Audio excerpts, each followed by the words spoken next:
Hi, I'm Matt Manweller, State Representative from Ellensburg, and I also serve on the Finance Committee in the Washington State House of Representatives. I'm not in charge of tax policy, but I am one of many legislators who consider tax policy for our state. And there's been a lot of conversations in the past few months about adding new taxes.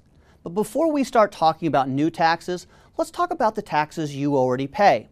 In this 2-year budget cycle, you're going to pay $3 billion in additional taxes. That's an 8.6 increase. Let me ask you, did you get an 8% raise this year? $3 billion is a lot of money, even for government. With this new revenue, and by prioritizing our spending, we have enough money to add more money to K-12 education, per the McCleary decision, and add funding for our mental health system and for our most vulnerable. We believe this can and should be done within existing revenues without raising taxes. So it seems to make sense to those of us who serve in state government, we should try to make do with what the taxpayers have already given us.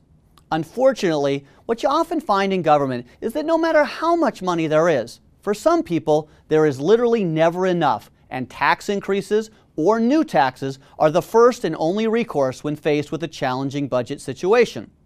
And sure enough, even the additional $3 billion hasn't stopped some people in Olympia from claiming the state doesn't have enough tax revenues. Their argument says that taxes we're taking in aren't nearly enough to fund all the programs of Washington State. Washington's tax ranking, they say, has gone from 11th in the nation in the 1990s down to 35th in the nation today.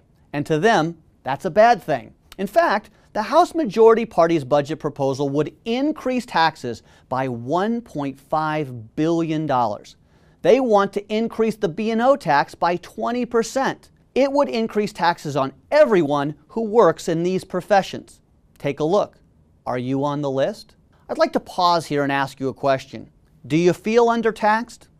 Would you agree with the argument that you and your fellow citizens need due taxes? Should we be trying to regain our status as the 11th most taxed state in the nation?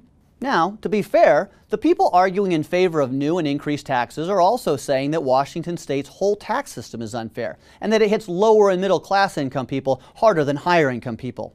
And you know what? You won't get any argument from me about how messed up our tax system is. A lot of people in the legislature from both parties would like to see some serious reforms. But one of their tax increases, masquerading as a tax reform, is to eliminate tax loopholes. They argue that eliminating unfair tax breaks can help fund education and other programs. But let's ask ourselves, where did these tax breaks come from? When thinking about how we got to where we are now, and this is not a small thing, let's remember that the party in power in the State House and the governor's office have run the show in Olympia for most of the last 3 decades.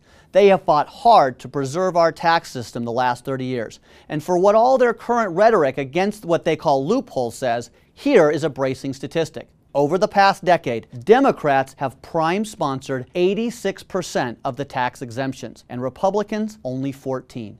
Democrats have sponsored 120 out of the 140 tax exemption bills since 2005. So apparently, the Democrats are seeking to solve a problem they created. This type of hypocrisy is what drives voters crazy. But setting aside the hypocrisy, is this really the right solution? Closing tax incentives will generate more revenue in the short term, but in the long term, it doesn't address the problem. As businesses leave for better economic environments in other states, we will have driven away the businesses that create jobs and generate tax revenue for our schools. Let us also clarify, these are not loopholes or exemptions, but carve-outs or incentives. We have them so our state can stay competitive with other states and attract employers.